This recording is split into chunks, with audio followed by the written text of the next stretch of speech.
what we did do is, I think between both of us, sacrifice a lot of our time, and we did dedicate ourselves, and we have accepted that it's going to take 5 to 7 years in order to perfect and get this right. And by and large, the timeline has mostly played out as you expected, Brian. I remember when we launched back in 2015, you said, this is something that as a startup will start to look the way we want after 5 years. And it's mostly gone according to that prediction. And for the time that we've been working, you continue to work your PR job.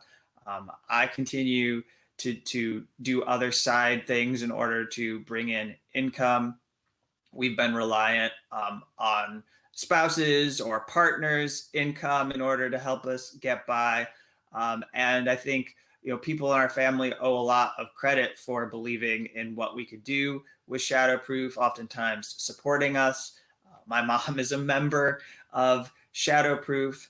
And so it's people like that who have believed in what we've done. So in that sense, there's nothing really novel for us to share about Shadowproof. But at the same time, I do think that one thing that we have been able to do with Shadowproof is insist that we have standards that we don't throw away because we're having trouble coming up with funds. So for example, that would mean not having paywalls, not having article limits for people who are trying to access the pages, not having advertising. We did have advertising before this site spun off of Firedog Lake. Firedog Lake had advertising, but we don't have advertising. So I think that, you can add some more to this, but there were many points along the way that we could have sacrificed our principles and the way that we viewed Shadowproof, but we've maintained it. And sometimes that has meant making cuts and having to let go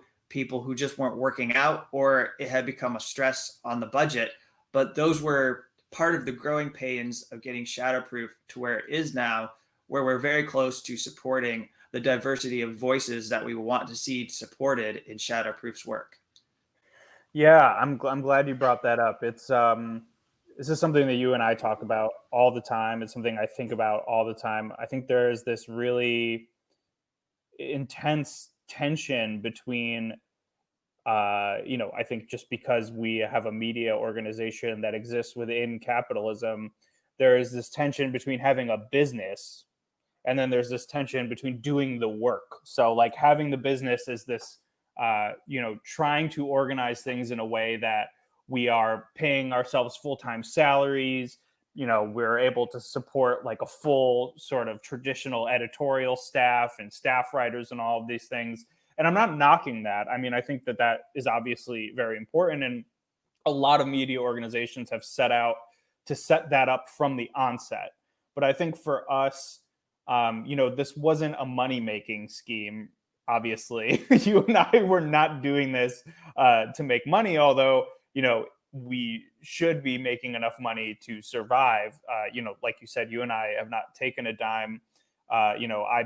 We put a lot of our own money actually into starting up Shadowproof, and to a certain degree have reimbursed ourselves, but we haven't really taken any profit or made any income from it. And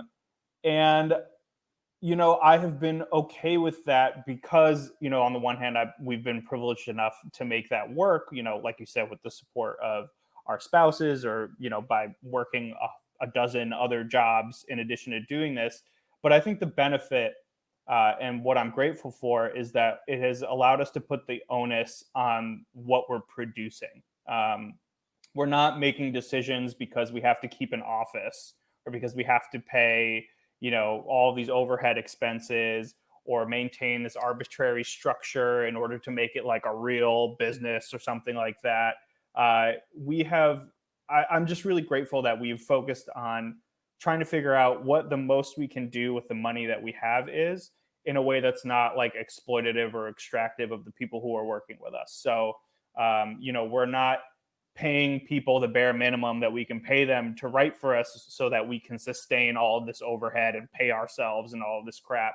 That was never part of the plan. It was never what we've really focused on. It's more being like, okay, how can we build up our memberships so that we have a recurring pool of funding that we can use to greenlight stories for journalists every month? Like that was always the goal. And I'm, as much of a struggle as it has been, I'm glad that we have put that forward. Right. The goal is not to be the Lincoln Project Right. of lefty media organizations. Or the Intercept, or like Yeah. any like big, we don't need flashy, I don't even give a shit if we have like 1 million readers a month. Like that would be nice, but like we're not chasing, sort of those markers of success that I think a lot of other publications do.